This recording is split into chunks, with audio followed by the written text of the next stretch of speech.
Hello students, welcome to my new video. Students, हम लोग इस वीडियो में क्लास 10th के एक्सरसाइज 3.6 के सेकंड क्वेश्चन की बात करेंगे। तो सेकंड क्वेश्चन में फर्स्ट पार्ट की हम लोग बात करते हैं। तो देखिए, सेकंड क्वेश्चन में करना क्या है, formulate the following problems as a pair of linear equations and hence find their solution. यानी पहले हम लोग को क्या करना है, इसको पेयर ऑफ लीनियर इक्वेशन बनाना है, उसके बाद फिर इसके सॉल्यूशन फाइंड आउट करने हैं। ठीक है ना। यानी निम्न समस्याओं को रैखिक समीकरण युग्म के रूप में व्यक्त कीजिए और उनके हल ज्ञात कीजिए। ठीक है ना। तो चलिए हम लोग क्या करते हैं, समीकरण बनाते हैं, तब जाकर के उनके हल हम लोग क्या करेंगे, ज्ञात कर लेंगे। चलिए क्वेश्चन को समझिएगा। Ritu can row downstream 20 kilometre in 2 hours. Ritu जो है डाउन स्ट्रीम जा रही है, ठीक है ना, 20 किलोमीटर कितने समय में, 2 आवर्स में।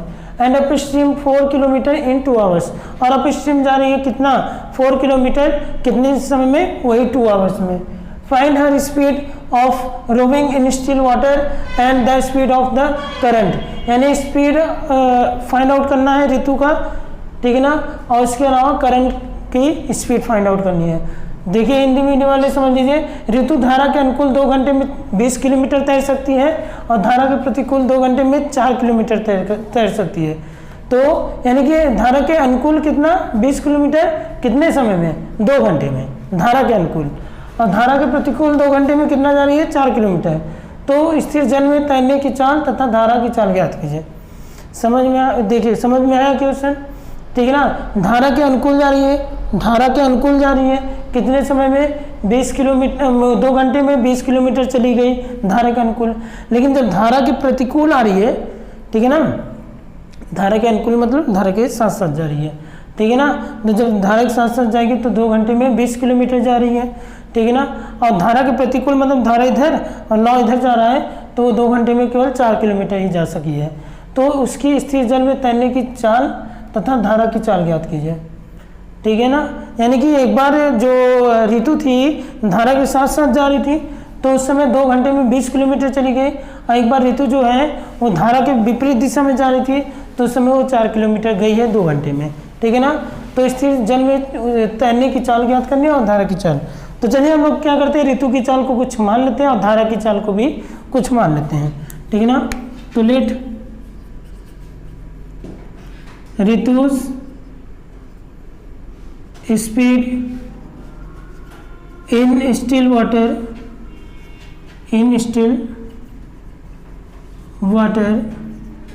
To be x kilometre per hour and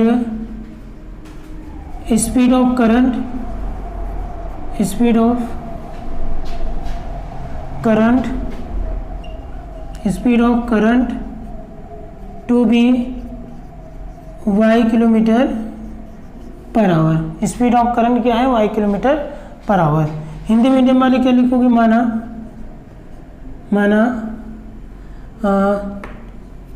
स्थिर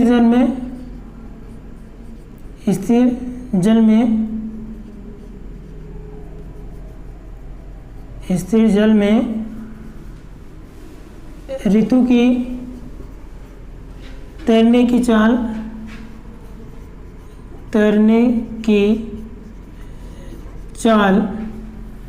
x किलोमीटर प्रति घंटे तथा धारा की चाल y किलोमीटर प्रति घंटे है, ठीक है ना। तो क्या करते हैं हम लोग, देखिए यहाँ क्या गिवन है, ध्यान समझिएगा बहुत। 2 घंटे में 20 किलोमीटर, ठीक है ना, यानी 20 किलोमीटर कितने आवर्स में, 2 आवर्स में क्या जा रहा है, डाउन स्ट्रीम। तो हम लोग क्या करते हैं, डाउन स्ट्रीम हम लोग क्या करते हैं, स्पीड निकाल लेते हैं। तो लिखेंगे ड्यूरिंग डाउन स्ट्रीम स्पीड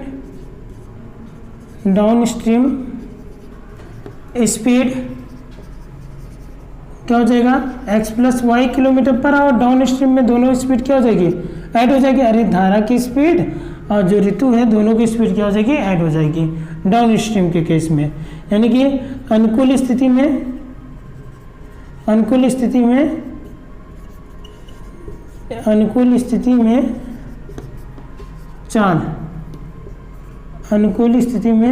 चाल क्या होगा, x + y kilometre per our. अब चलिए अब लिखेंगे ड्यूरिंग अपस्ट्रीम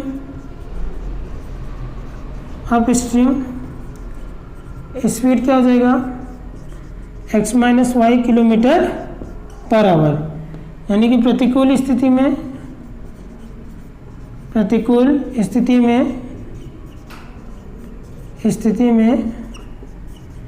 चाल क्या हो जाएगा x minus y kilometre per hour. क्यों ऐसा कर रहे हैं? अनुकूल स्थिति में दोनों के चाल को क्यों जोड़ दे रहे हैं? क्योंकि देखो ये धारा की चाल है, धारा ऐसे बह रही है और ये जो ऋतु है ऐसे तैर रही है। ऋतु धारा बह रही है, ऋतु तैर रही है, दोनों के दिशा क्या है सेम है ना।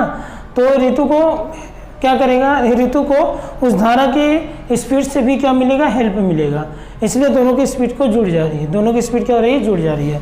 लेकिन वहीं पे अगर ऋतु ऐसे वो धारा ऐसे जा रही है और ऋतु ऐसे आ रही है, ऐसे तैर रही है तो क्या होगा, विपरीत दिशा हो गई ना, तब ये ऋतु को थोड़ा प्रॉब्लम होगा इस तरह से कि इधर तैर के जाने के लिए, ठीक है ना, इधर साइड में तैरने के लिए ऋतु को क्या होगा, थोड़ा सा प्रॉब्लम होगा। तो इसीलिए क्या हो गया, प्रॉब्लम होने का मतलब इसकी स्पीड घट जाएगी, इसलिए दोनों की स्पीड क्या हो जाती है, घट जाती है प्रतिकूल की स्थिति में। अनुकूल की स्थिति में दोनों एक साथ, प्रतिकूल की स्थिति में एक इधर जा रहा है तो एक इधर। समझ में आया? चलिए देखिए अब क्या करते हैं हम लोग, ये चाल मालूम हो गया। अच्छा हम लोग को क्या मालूम, 20 किलोमीटर जाती है, अब कितने समय में, 2 घंटे में। बस यही 2 घंटे को पकड़ लो, बस खत्म बात, ठीक है ना। या फिर आप 20 किलोमीटर को पकड़ लो, 20 किलोमीटर क्या है, दूरी है ना। तो हम लोग क्या करेंगे, ये अनुकूल के लिए क्या है, 20 किलोमीटर दूरी है, अनुकूल में 20 किलोमीटर क्या है, दूरी है, और 2 घंटे, इस 2 घंटे और इस साल को मिला करके, इस 2 घंटे और इस साल को मिला करके हम लोग क्या कर दें, इसको भी क्या बना दे, दूरी बना दे, ठीक है ना। फिर दोनों दूरियों को एक दूसरे के बराबर कर देंगे। समझ में आया कि नहीं आया, ठीक है ना। तो इन द फर्स्ट कंडीशन प्रथम शर्तानुसार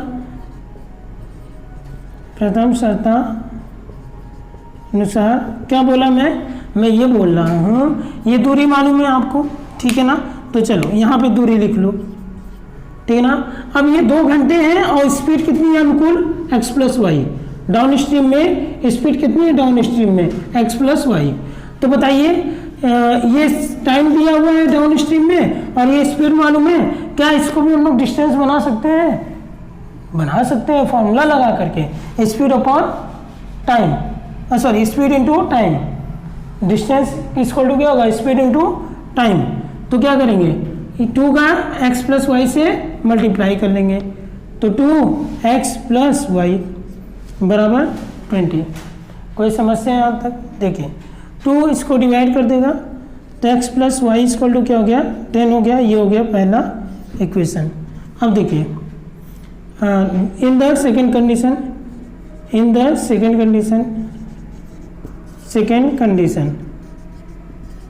कंडीशन यानी द्वितीय शर्तानुसार देखिए द्वितीय शर्तानुसार क्या होगा, ध्यान समझिएगा। इसमें क्या है, क्या कह रहा है द्वितीय शर्तानुसार में, ये तो पहला सॉल्व हो गया, कह रहा है प्रतिकूल जा रहा है, यानी कि क्या कह रहा है, अपस्ट्रीम जा रहा है 2 आवर्स में 4 किलोमीटर, 2 घंटे में 4 किलोमीटर, ठीक है ना। इन्हीं सब पे फोकस करो बस। तो कितना डिस्टेंस दिया है इस बार, 4 किलोमीटर, ठीक है ना। तो यहाँ पे क्या कर दिया, 4 कर दिया, बराबर है। इधर भी तो डिस्टेंस करना होगा, अगर इधर डिस्टेंस है तो इधर भी तो डिस्टेंस बनाना है।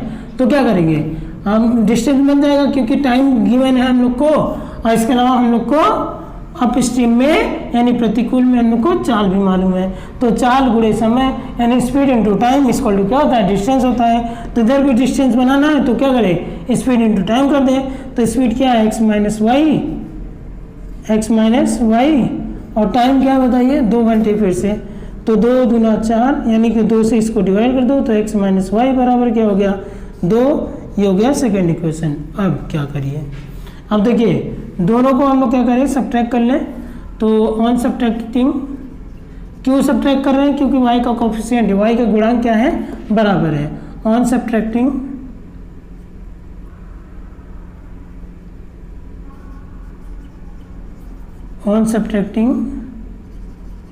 Equation first from equation second, ठीक है ना। समीकरण 2 में से समीकरण 1 को घटाने पर, समीकरण 2 में से समीकरण 1 को घटाने पर, ठीक है ना। समीकरण 2 में से समीकरण 1 को क्या करेंगे, घटाने पर तो घटा दीजिए। तो x माइनस वाई, समीकरण 2 में से 1 को घटाना है ना, तो x माइनस वाई बराबर 2 और x प्लस वाई बराबर क्या हो गया, 10 हो गया, ठीक है ना। सॉरी, घटाएंगे नहीं, यहाँ पे सब्ट्रैक्ट नहीं करेंगे, यहाँ पे क्या करेंगे, ऑन एडिंग यानी यहाँ पे ऐड करेंगे, ठीक है ना। घटाने पर नहीं, जोड़ने पर। क्यों जोड़ेंगे भाई, क्यों ऐड करेंगे, क्योंकि यहाँ पे देखिए y का जो कोफिशिएंट है वो इक्वल है और इसके अलावा डिफरेंट साइन है, अलग अलग साइन है, इसीलिए क्या होगा, जोड़ देंगे। तो ये तो अपने आप में ही कैंसिल हो गया। तो x और x कितना हो गया, 2x हो गया, 10 2 12, 10 2 क्या हो गया, 12 हो गया, 2 6 12 हो गया, x बराबर क्या आ गया, 6 आ गया, x बराबर क्या आ गया, 6 आ गया, ठीक है ना। अब x की वैल्यू किसी एक इक्वेशन में पुट कर दे, तो put the value of x, put the value of x in equation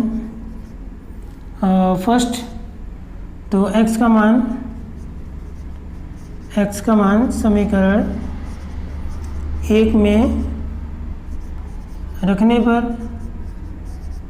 ठीक है ना। तो रखिए x प्लस, x की जगह क्या रखोगे, 6, तो 6 प्लस वाई बराबर क्या हो गया, 10, y बराबर क्या हो गया, 10 माइनस 6, y बराबर क्या हो गया बताइए, 10 में 6 गया 4, तो 4 आ गया। तो आप लिख सकते हो लास्ट में, तो क्या लिख सकते हो, Ritu's speed in still water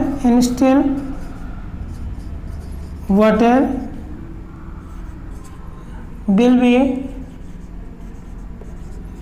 be 6 kilometre per hour और speed of current will be 4 kilometre per hour. Hindi medium वाले अपना लिख लीजिएगा, क्या लिखोगे आप कि स्थिर जल में ऋतु की चाल क्या होगा, 6 किलोमीटर पर आवर होगी, 6 किलोमीटर प्रति घंटे, और धारा की चाल क्या होगी, 4 किलोमीटर प्रति घंटे होगी, ठीक है ना। तो आप इसको नोट डाउन कर लीजिए। चलिए स्टूडेंट्स, अब हम लोग सेकेंड पार्ट को सॉल्व कर लेते हैं। तो क्या है, two women and 5 men can together finish an embroidery work in 4 days, यानी किसी एम्ब्रॉयडरी के वर्क को 4 दिन में 2 वुमेन और 5 men मिल करके ख़त्म करते हैं। While 3 women and 6 men can finish it in 3 days, जबकि अगर 3 वुमेन लगा दिया जाए, 6 men को लगा दिया जाए, तो वह काम कितने दिन में ख़त्म हो जाएगा, 3 दिन में। Find the time taken by 1 women, एक वुमेन के द्वारा कितना टाइम लगा, ठीक है ना। I want to finish the work, अगर उस किसी एक वुमेन को लगा दिया जाए उस पूरे वर्क को करने में, तो वो कितना टाइम लगाएगी, और अगर किसी मैन को लगा दिया जाए उसी कार्य को करने में, अकेले किसी एक आदमी को लगा दिया जाए, तो क्या होगा, तब वो कितना टाइम लगेगा, ये हम लोग को निकालना है। कुछ बात समझ में आई? कहने का मतलब ये है कि 2 महिलाएं 5 पुरुष हैं, एक कसीदे के काम को साथ 4 दिन में करते हैं। यानी जब 2 महिला और 5 पुरुष रखेंगे, 2 महिला और 5 पुरुष रखेंगे, तो किसी कसीदे के काम को कितने दिन में पूरा करेंगे, 4 दिन में, ठीक है ना। जबकि 3 महिलाएं और 6 पुरुष, अब 3 महिलाएं कर दिए और 6 पुरुष कर दिए, मतलब एक महिला भी बढ़ा दिए, एक पुरुष भी बढ़ा दिए, तो कितने दिन में पूरा कर दे रहे, 3 दिन में, ठीक है ना। तो ज्ञात कीजिए कि इसी कार्य को करने में एक अकेली महिला कितना समय लेगी, यानी केवल एक अकेली महिला को लगा दिया जाए उस पूरे कार्य को करने में, वो कितना समय लेगी, या फिर केवल एक अकेले आदमी को लगा दिया जाए उसी कार्य को करने में, उस पूरे कार्य को करने में, तो वो कितना समय लेगा, ये हम लोग को निकालना है, ठीक है ना। तो हम लोग मान लेते हैं ये लोग कितना समय लेंगे, तो मान लेते हैं महिला x डेज लेगी और जो पुरुष है y डेज लेगा, ठीक है ना। तो चलिए लिखते हैं, तो लिखेंगे लेट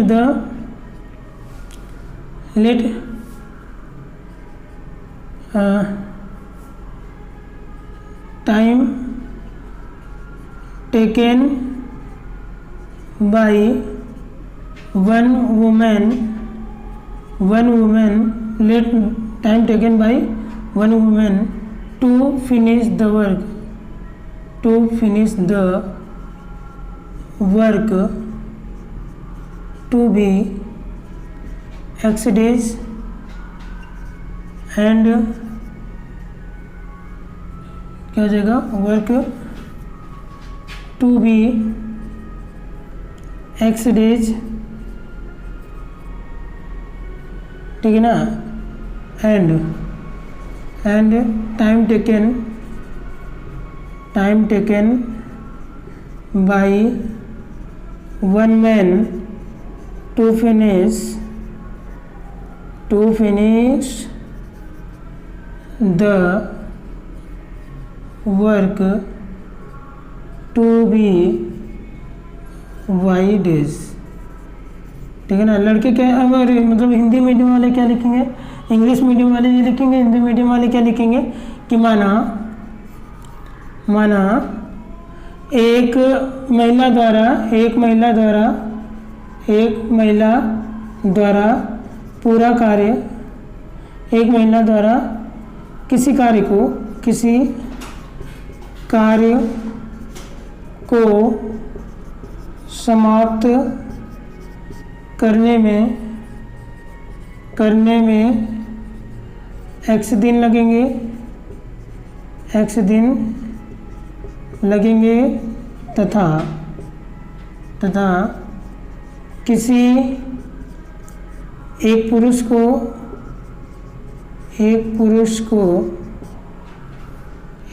द्वारा किसी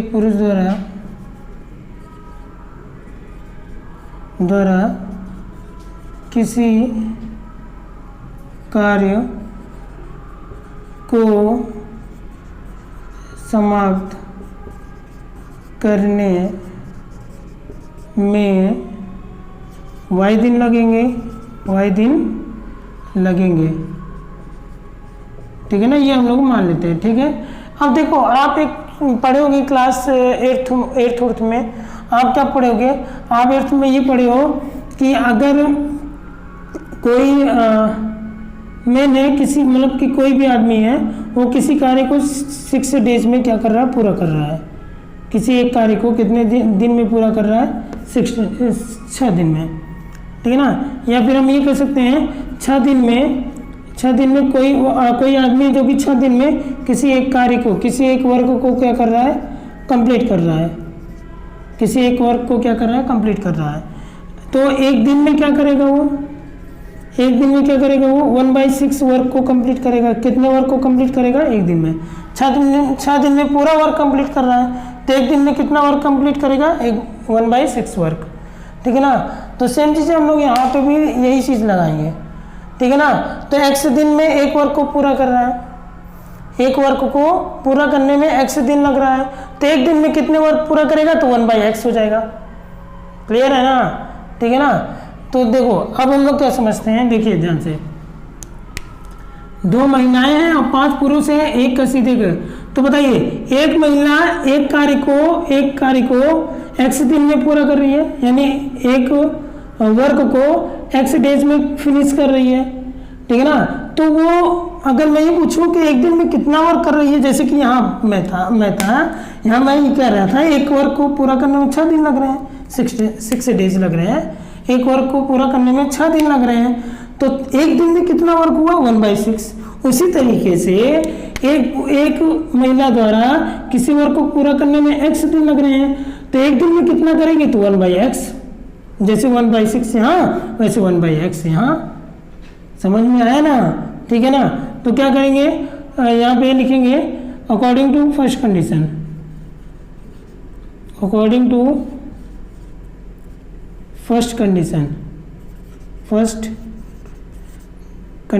आप इसको पूरा लिख लीजिए। देखिए मैं क्या कहा, हिंदी मीडियम वाले क्या लिखिएगा, प्रथम शर्तानुसार। मैं ये कह रहा हूँ कि किसी एक कार्य को करने में, एक वर्क को फिनिश करने में 6 डेज लग रहे हैं, तो एक दिन में कितना वर्क किया गया 1/6। उसी तरीके से ये जो महिला है, ये जो वुमेन है, वो एक कार्य को करने में कितना समय लगा रही है x दिन। तो एक दिन में कितना कर रही है तो क्या हो जाएगा 1/x दिन हो जाएगा, जैसे यहाँ 1/6 हो गया, ठीक है ना। तो यानी कि जो महिला वो कितना कार्य की एक दिन में 1/x, जो भी कार्य होगा सब 1 डे का निकालेंगे हम लोग, ठीक है ना, 1 डे वर्क निकालेंगे तो 1/x। अच्छा कितना महिला थी, देखिए 2 महिलाएं हैं ना, तो 2 महिलाएं हैं तो क्या हो जाएगा 2/x हो जाएगा। फिर प्लस पुरुष कितना समय ले रहा है, देखिए पुरुष का कितना माने y डेज, ठीक है ना, पुरुष कितना समय लग रहा है y दिन ले रहा है, तो y दिन ले रहा है मतलब 1/y होगा, लेकिन कितने पुरुष है 5, तो 5/y हो गया बराबर। अब देखिए ये हो गया, ये वर्क हो गया, ये वर्क हो गया। अब दोनों वर्क को मिलाएंगे, ये कितने दिन में पूरा कर रहे हैं 4, तो 4 दिन में एक वर्क को पूरा कर रहे हैं, तो एक वर्क मतलब एक वर्क को पूरा करने में 4 दिन लग रहा है, तो एक दिन में कितने वर्क पूरा होंगे 1/4, तो इसको भी क्या कर दे हम लोग 1/4 कर दे। कोई समस्या यहाँ पे नहीं। चलिए अब इसको सॉल्व करते हैं, एलसीएम लेंगे तो 2x हो जाएगा, सॉरी 2y हो जाएगा प्लस 5x हो जाएगा अपॉन xy इक्वल टू क्या हो गया 1/4 हो गया, ठीक है ना। अब क्या करते हैं हम लोग, यहाँ पे आ जाइए,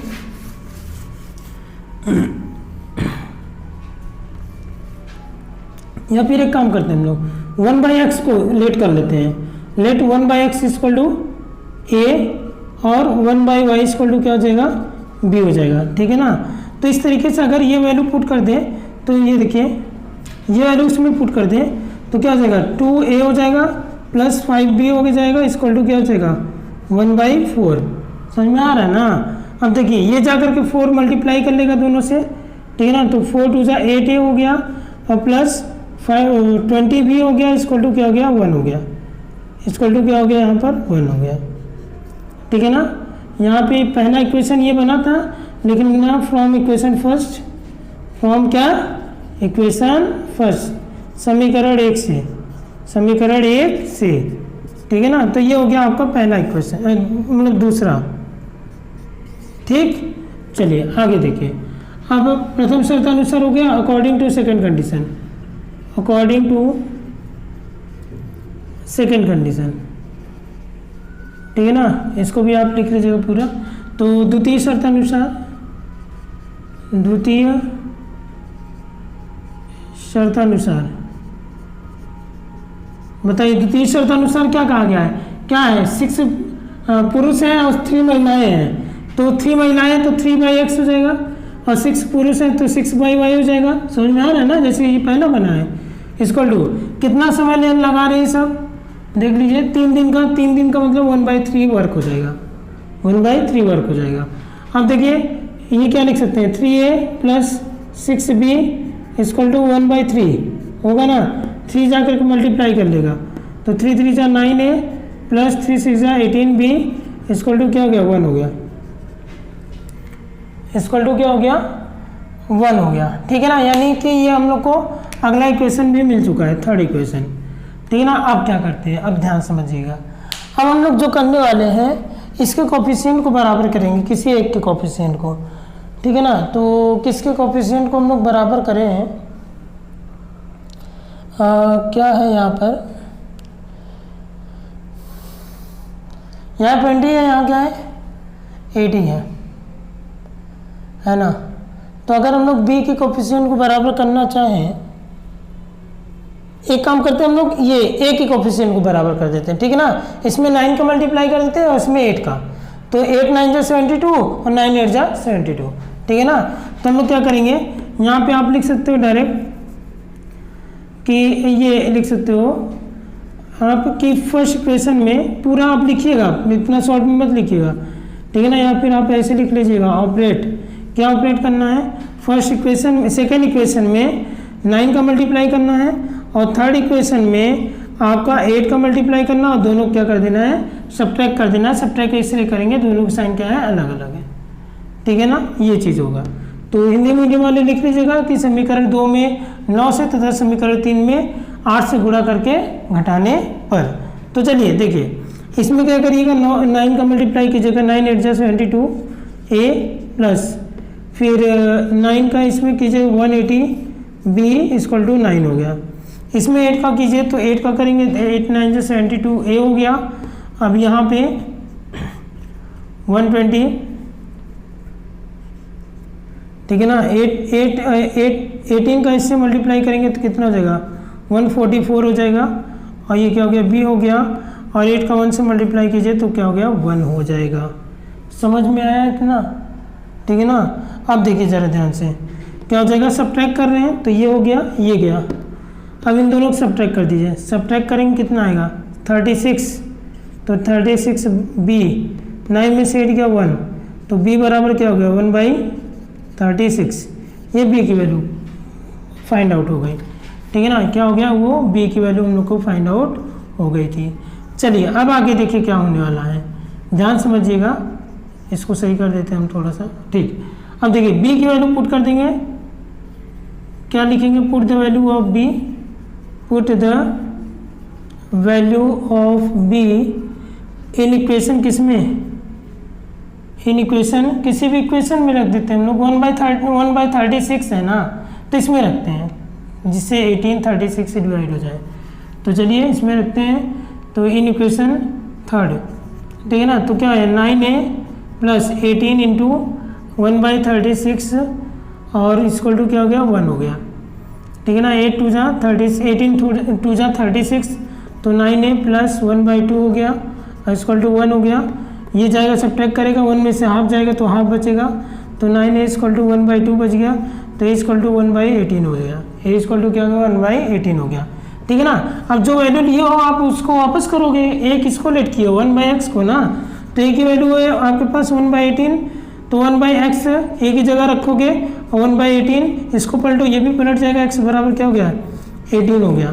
यानी 18 दिन लगेगा एक महिला को अकेले किसी कार्य को समाप्त करने में, ठीक है ना। तो लिख लीजिएगा कि वो hence time taken by one women to finish the work will be 18 days, ठीक है ना, लिख लीजिएगा आप अपने से, ठीक है। चलिए आगे देखिए, अब x की वैल्यू पुट कर दे, पुट द वैल्यू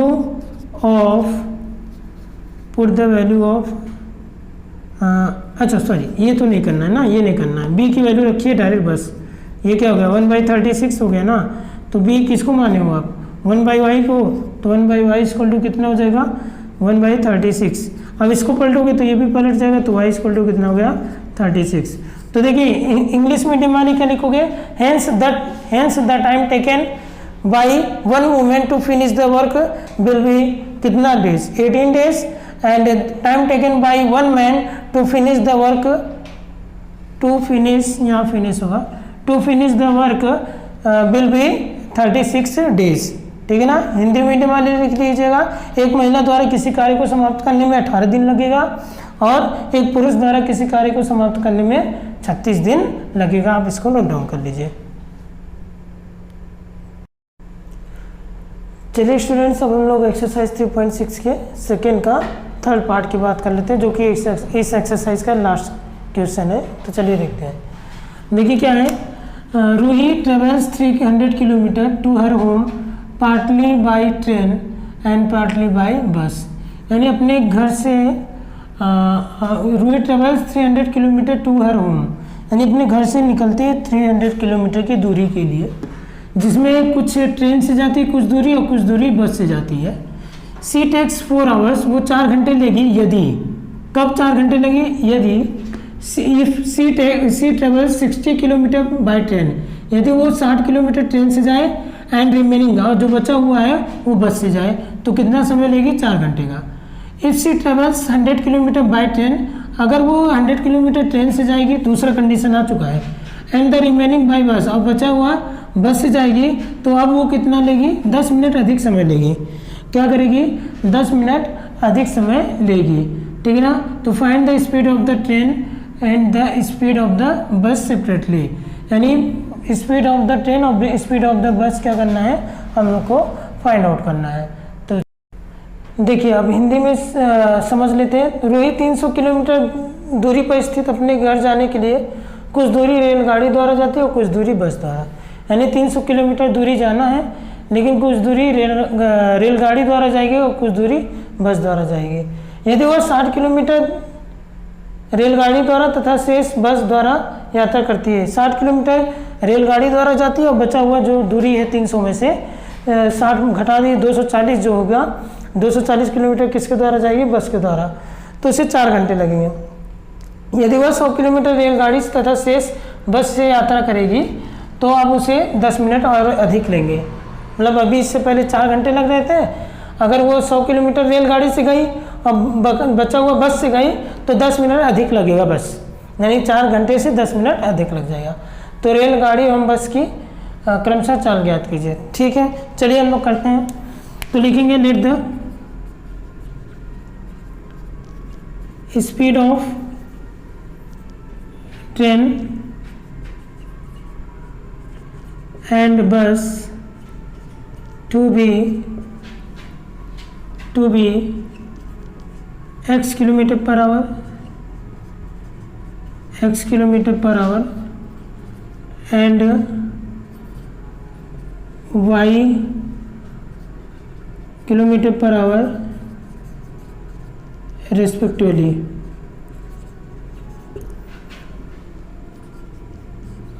माना रेलगाड़ी तथा बस की चाल क्रमशः x किलोमीटर पर आवर तथा y किलोमीटर पर आवर है। ठीक है, चलिए देखिए अब आगे। हाँ, अब क्या करते हैं हम लोग, देखिए अकॉर्डिंग टू फर्स्ट कंडीशन, ठीक है ना, अकॉर्डिंग टू फर्स्ट कंडीशन, ठीक है ना, अकॉर्डिंग टू फर्स्ट कंडीशन। तो देखिए अकॉर्डिंग टू फर्स्ट कंडीशन क्या होगा वो देखिएगा। देखिए क्या कह रहा है कि टोटल कितना जाना है उसको, 300 किलोमीटर जाना है रूही को। अच्छा, 60 किलोमीटर वो रेलगाड़ी से गई है और शेष बस द्वारा गई है, तो कितना समय लग रहा है? 4 घंटे का। यहाँ क्या दे रखा है आपको? टाइम दे रखा है ना, क्या दे रखा है यहाँ पे? टाइम। तो अगर ये टाइम दिया है तो यहाँ पे कितने समय लग रहे हैं? 4 आवर लग रहे हैं। तो इधर भी तो टाइम बनाना पड़ेगा। तो फर्स्ट कंडीशन देखेंगे तो इधर टाइम बनाने के लिए हम लोग क्या करेंगे? डिस्टेंस गिवन है, रेलगाड़ी द्वारा जो डिस्टेंस यानी ट्रेन के द्वारा जो डिस्टेंस ट्रेवल किया गया है, जो दूरी तय की गई है वो 60 है, और शेष बस जो शेष होगा वो बस के द्वारा जा रही है। ठीक है ना, तो रेलगाड़ी से 60 किलोमीटर जा रही है और बस से कितना जा रही है? बचा हुआ यानी 240। 300 में से 60 निकाल दो, 240 किलोमीटर या बस से तय कर रही है। 240 किलोमीटर की दूरी बस से तय कर रही है और 60 किलोमीटर की दूरी रेलगाड़ी से तय कर रही है। तो उस समय कितना समय लग रहा है? 4 घंटे का। तो मैं आपसे ये कह रहा हूँ कि इसको भी तो समय बनाना पड़ेगा। जो रेलगाड़ी से जा रही है और जो बस से जा रही है वो दूरी मालूम है और उनका दोनों का चाल मालूम है। हम लोग को ये मान रखा है, लेट किया है ना, दोनों की स्पीड लेट किया हम लोगों ने, तो स्पीड मालूम है। तो डिस्टेंस और स्पीड, डिस्टेंस अपॉन स्पीड कर देंगे तो हम लोग को क्या मिल जाएगा? टाइम मिल जाएगा। ठीक है ना, तो चलिए डिस्टेंस अपॉन स्पीड यानी 60 हो गया इसके लिए रेलगाड़ी के लिए, और स्पीड कितना है रेलगाड़ी के लिए? x। Distance upon speed equal to क्या होगा? टाइम होगा। डिस्टेंस अपॉन स्पीड क्या होगा? टाइम होगा। ठीक है ना, तो ये टाइम बन गया। ठीक है, अगले वाले को भी टाइम बनाइए। शेष बस द्वारा जाती है, तो अब 60 किलोमीटर जा चुकी है 300 में से, बचा कितना? 240। तो 240 अब बस द्वारा जा रही, तो बस की स्पीड कितनी है? y। तो ये y हो गया, कोई समस्या नहीं ना। अब देखिए हम लोग क्या करते हैं, यहाँ पर 1/x को लेट कर लेते हैं। Let 1/x equal to a and 1/y equal to क्या लेट कर लेते हैं? b। ठीक है ना, तो क्या हो जाएगा? ये 60a हो जाएगा और प्लस ये 240b हो जाएगा, इक्वल टू क्या हो गया? 4। अब हम लोग क्या करेंगे ना, यहाँ से 4 कॉमन ले लेंगे। तो जब 4 कॉमन लेंगे तो ये 15a हो जाएगा प्लस 60b हो जाएगा इक्वल टू 4, यहाँ से 4 कॉमन लिए तो ये हो गया 4, 4 से 4 कैंसिल आउट हो गया। अब देखिएगा यहाँ पे क्या होगा, हम लोग करेंगे क्या, यहाँ लिखेंगे 15a plus 60b equal to 4 से 4 कैंसिल आउट हो चुका है तो ये क्या हो गया 1 हो गया, तो ये हो गया इक्वेशन फर्स्ट। ठीक है ना, कोई दिक्कत? चलिए आगे देखिए। अब आगे हम लोग चलते हैं यहाँ पर। ठीक है, अब ऐसे ही यहीं पे हम लोग कर लेते हैं क्या, अकॉर्डिंग टू सेकंड कंडीशन। चलिए देखिएगा, अकॉर्डिंग टू, पूरा लिख लीजिएगा आप, according to second condition, second condition. ठीक है ना, यानी कि आप लिखोगे क्या, द्वितीय शर्तानुसार, द्वितीय शर्तानुसार। ठीक है ना, यहाँ क्या हो जाएगा, अकॉर्डिंग टू, AT का मतलब अकॉर्डिंग टू सेकंड कंडीशन। देखिए आप क्या कह रहा है, द्वितीय शर्तानुसार क्या कह रखा है, 100 किलोमीटर रेलगाड़ी से जाती है, तो 100 किलोमीटर रेलगाड़ी से गई तो 100 अपॉन क्या हो गया x, और बचा हुआ बस से जाती है तो 300 है, तो 100 जा चुकी है, बचे कितने 200, तो 200 अपॉन क्या हो गया y इक्वल टू 10 मिनट अधिक समय लेते हैं, लगता है, यानी 4 घंटे लग रहे थे, उससे 10 मिनट अधिक लग रहा है समय, तो प्लस 10 मिनट, उस मिनट को आवर में चेंज करेंगे तो क्या होगा, 60 से डिवाइड करना पड़ेगा। समझ में आ गया, ये 0 0 कैंसिल हो गया, 100/x हो गया प्लस 200/y हो गया। इसको जब सॉल्व करेंगे 6 4 जा 24, 24 और 1 25, 25 क्या हो गया 6 हो गया। ठीक है ना, अब 25 इसमें कॉमन लेंगे तो 25 अगर कॉमन लेंगे तो 4 क्या हो जाएगा 4/x, अरे यहाँ से 25 4 जा क्या होगा 100 4 टाइम जाएगा, और ये क्या हो जाएगा 8/y हो जाएगा, और इक्वल टू क्या हो गया 25/6। ठीक है ना, 25 से 25 कैंसिल आउट हो गया। अब क्या करते हैं हम लोग, ये देखिए x को 1/x को क्या लेट किया है a, तो ये क्या हो जाएगा 4 है, और 1/y को क्या लेट किया है b, तो क्या हो जाएगा 8b हो जाएगा, इक्वल टू कितना हो गया 1/6 हो गया, कितना हो गया 1/6। अब इसको अभी हम लोग इक्वेशन नहीं मानते, अभी इसको हम लोग और सॉल्व करते हैं। चलिए देखिए क्या हो जाएगा, 6 का मल्टीप्लाई हो जाएगा, तो जब 6 का मल्टीप्लाई होगा यहाँ पर तो देखिए 6 4 जा 24, a 6 8 जा 48, b इक्वल टू क्या हो गया 1। अब ये हो गया इक्वेशन सेकेंड। समझ में आया ना। अब देखिए क्या करना, किसी एक के कोफिशिएंट को बराबर करने की ज़रूरत है, इक्वल करने की ज़रूरत है। तो हम लोग करते क्या है, यहाँ पे अगर एक ही कोफिशिएंट को इक्वल करेंगे, ध्यान समझिएगा, एक ही कोफिशिएंट को इक्वल करेंगे तो इसमें 8 का मल्टीप्लाई करना पड़ेगा और इसमें 5 का, 15 8 जा 120 हो जाएगा, है ना, और यहाँ पे 5 का करेंगे 24 5 जा 120, तो इसमें 8 का मल्टीप्लाई कर दे और उसमें क्या कर दे 5 का। समझ में आया ना। तो हम लोग क्या करेंगे, देखिए मैं शॉर्ट में लिख रहा हूँ, ऑपरेट क्या हो जाएगा, फर्स्ट में किसका मल्टीप्लाई कर दे, ये 8 का, और फिर सेकंड में किसका मल्टीप्लाई कर दे 5 का, और दोनों क्या कर दे सब्ट्रैक्ट कर दे। ठीक है ना, तो ये हो जाएगा आपका। ठीक है, आप ये लिख लीजिएगा। अब देखिए हिंदी मीडियम वाले क्या लिखेंगे इसी बात को, हिंदी मीडियम वाले लिखेंगे समीकरण 1 में 8 से गुणा करने पर, तथा समीकरण 1 में 8 से तथा 2 में 5 से गुणा करके घटाने पर। क्यों घटाएंगे, क्योंकि जिसके कोफिशिएंट को इक्वल कर रहे हैं, जिसके गुणांक को बराबर कर रहे हैं, उसके सामने वाली साइन क्या है, सेम है, इसलिए घटाना पड़ेगा। ठीक है ना, तो देखिए इसमें मल्टीप्लाई कीजिए 8 का तो 120 हो गया। ठीक है ना, और उसमें कीजिए 480 हो गया, इक्वल टू 8 हो गया। 60 से मल्टीप्लाई करिएगा तो 480 आएगा ना, तो ठीक है ना।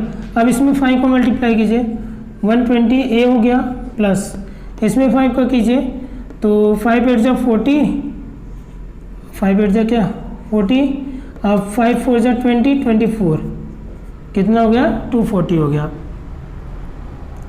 ठीक है ना, ये b हो गया। अब इसमें 5 को मल्टीप्लाई कीजिए तो क्या हो गया 5 1 जा 5। ठीक है, कोई समस्या नहीं ना। चलिए ये देखिए ये गया, ये माइनस, ये कैंसिल आउट हो गया।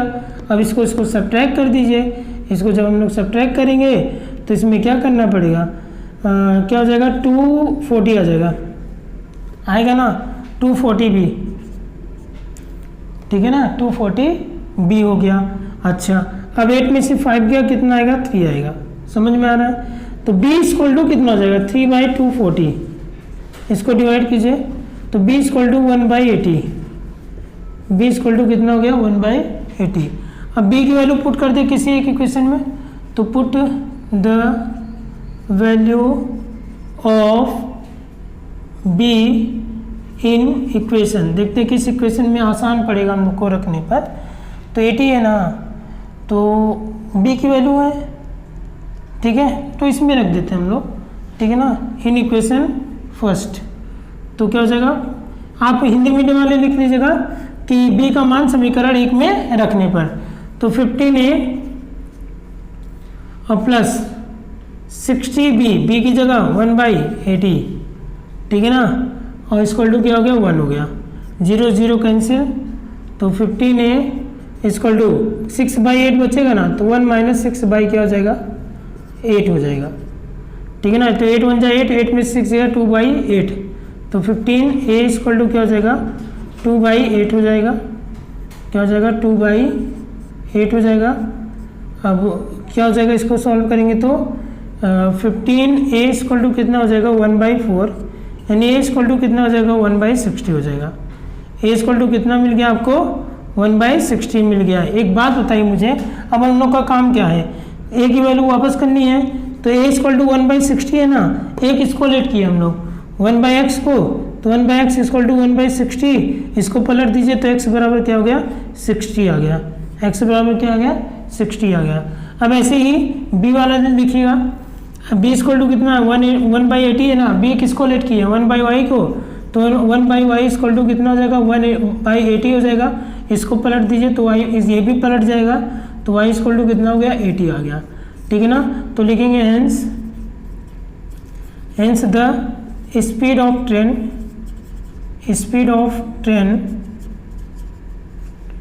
Will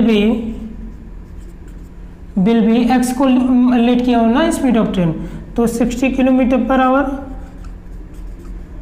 and speed of